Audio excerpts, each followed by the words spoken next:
Going into round 10 of the US Chess Championships, the penultimate round, these were the standings as you can see on screen. Fabiano Caruana leading the way and a chasing pack of Mishra, Lenier Dominguez and Wesley So. But Fabi was playing Mishra, as you can see in this picture, so if he wins this one, he clinches the championship. If he loses and his competitors win, the whole thing's blown open, right? Now, just before we dive into it, is there anything strange that you notice about this picture? Have a quick look. Now, we're going to move to this final leg of the game. Some of the commentary team had to sit down. They were legless by the end of this thing, just due to the nerves. Now, let's have a look. Fabi with e4 and c5 from Mishra, a fighting Sicilian defence. We get knight f3, d6 and bishop b5 check, the Rossolimo. We see bishop d7 blocking, and now Fabi goes for an unusual move, pawn c4. This is known as the Maroczy bind, but what if black takes here? Well, you've no longer got a bind, you've doubled your pawns. Why would you do this as white? Well, actually, this pawn's annoying because it stops the knight developing. So this is how play could continue so that you can then develop the knight. But once it comes here, great, you've achieved that. But white's the one with the nice pawn structure now. Rook looks a bit weird, better for white. So we didn't see takes here. We saw knight f6, hitting the pawn. The knight defended.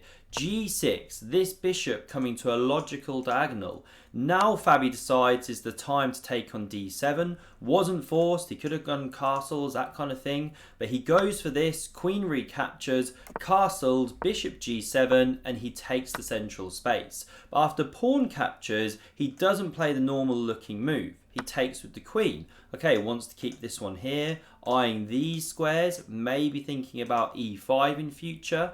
But after knight c6, queen d3, castles, bishop d2, Fabi going for a bit of a quirky system here, as we're going to see. Mishra actually equalises very quickly because he goes a6, natural move, taking control, preparing b5 in future if possible. We get rook a b1, looking at b4, but now knight g4. And suddenly Fabi's play isn't making so much sense because the knight's hopping here, hitting the queen and the pawn, and so Fabi retreats, anticipating that, but the evaluation bar on the left here just shows level, maybe even slightly better for black. If you play this move, this is the engine's top move, carries on with the plan, very logical, but it wasn't played. Instead, Mishra here plays rook f to c8.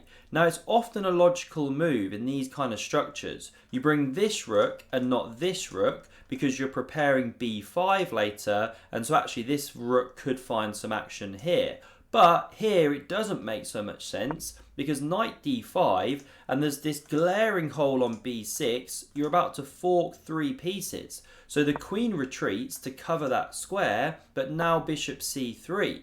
Fabi starting to turn the screw on these dark squares here, as we can see, and the next move is terrible. The computer actually says you should play pawn e6, kick the knight, even at the expense of then weakening this d6 pawn.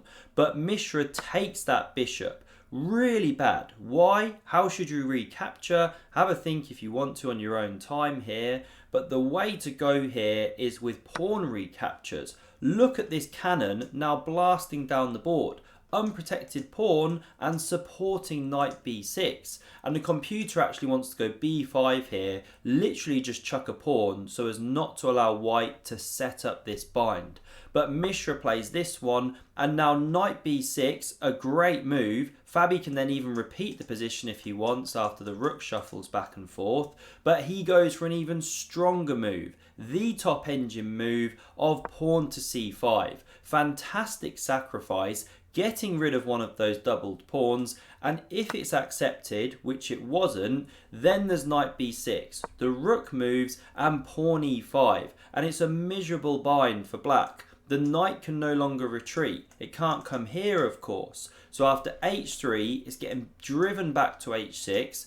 e6 could be coming. The d file is about to be dominated, and soon white will actually repick up this pawn. It's a devastating bind on the position. So the pawn not captured. Instead, we see a knight jump to e5, but again, it's not the right move. The other knight should have gone. Why? Because after Fabi captures, if you imagine that this knight was on c6 and not the other one, well, now you could retake with the pawn. But when you go with the knight here, you walk into f4. That wouldn't have been so easy with a pawn here, you could capture. But as it is, the knight's getting driven back. The pawn captures, look at the f6 square now, critically weak, and f5. Fabi steamrolling it, but wait, because the game's not over. So queen g5 looks to add some defense, comes onto those dart squares. We get rook f4, preparing to double rooks. Knight e5, you do have a great outpost as black when you went f5, but here comes the second rook, huge attack coming. So rook c5. This rook preparing to eliminate that incredible knight.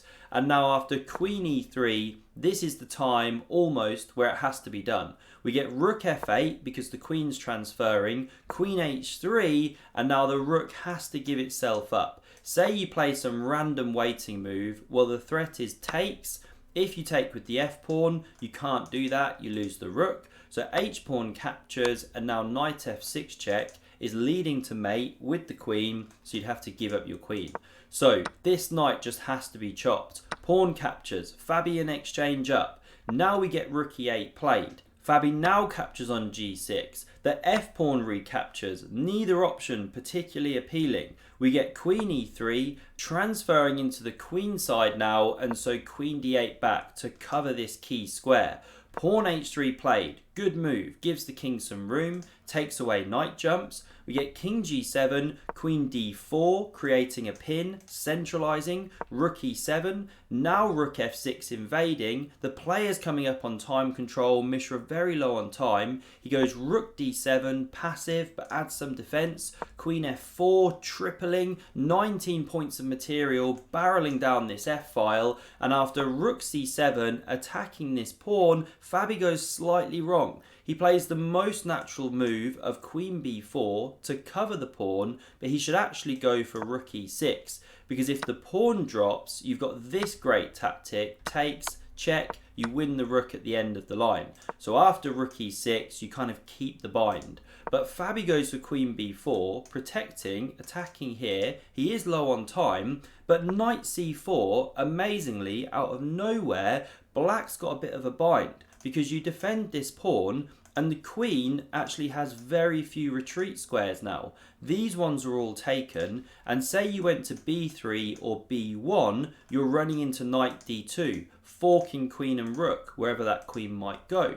And if queen a4 immediately, well, now the queen can swap itself off for two rooks, and who knows what's going on here. Gets a bit trickier. So what we see is Fabi dropping back the rook. Now queen g5, looking at more dark squares. So this is why queen a4 now played. Fabi trying to extricate the queen, looking at these ones. So queen e3 covers this square, also generates a pin. So queen d1 now played, stopping this knight d2 stuff. We get queen takes on c3, Mishra's won a pawn here, and now rook f3 kicks the queen, it comes to d2, you can't capture or else knight takes, you're walking into a fork, so queen a1 check, the knight back to e5, and Fabi now needs to get rid of that queen. But here Mishra, he's won a pawn, got the knight on the outpost, things not so clear anymore. So Fabi goes rook d1, there's no time to take with check, the knight is pinned. So we see queen c2, now rook f2, kicks the queen again, it centralizes, and Fabi goes a4, trying to create a bind over here. So Mishra goes for it on the king side, throwing the pawns at Fabi's king. We get a5, queen e3 now played, looking at rook c2, invasion, threatening this rook which is pinned. So queen b2 covers the second rank, and now g5, aggressive move, though it does weaken the f5 square, and Fabi finds a brilliant defensive move now. He goes queen b6, forking rook and queen. Queen c5 was possible, but Mishra goes for this one. You allow the pawn to capture, create a bind on this one, but you activate and attack this pawn. Now how's Fabi going to make progress? This one's tied down to the defence. One rook alone can't win the position. Well, he goes rook f5, king g6, and now here's his point. This is classy. Rook d to f1. He ditches this pawn just to activate the rooks. Very instructive. And now after check, king goes, he comes behind the b pawn, and you just can't save it. Because if you try here, well, this drops just in time. And going back one move, if, where are we? Here, black tries to cover this pawn like this, you can throw in the check and then win d6 and still cover the pawn. So this was the game continuation. The pawn drops. Now king g6. We get takes on g4. Pawn captures. Rook b8 played. So you want to go b7, rook g8 check, promote the pawn. So the king steps back. Now king h2, threatening king g3. So rook b3 stops that. We get rook c1, looking for invasion. King f6 anticipates, rook c7 anyway. And after knight g6, trying to cover some key squares, also looking to hop forward, Fabi pushes on with that dangerous passed pawn. Now down to the 7th.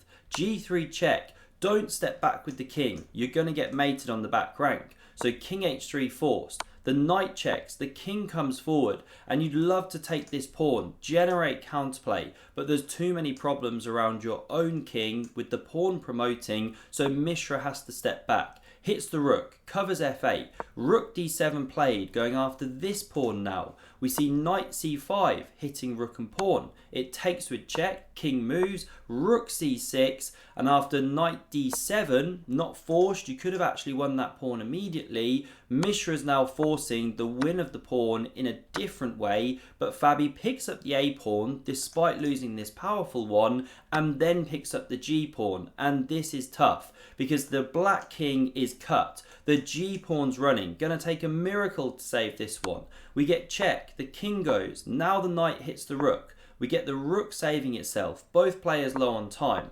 Now the pawn starts running, the rook comes back to e1, it keeps that king cut, very important. Knight b7, the rook is hit, it pins, the king marches over, it gets to b6, but here Fabi finds the winning move. Can you guess what he played? Simple tactics to end the game.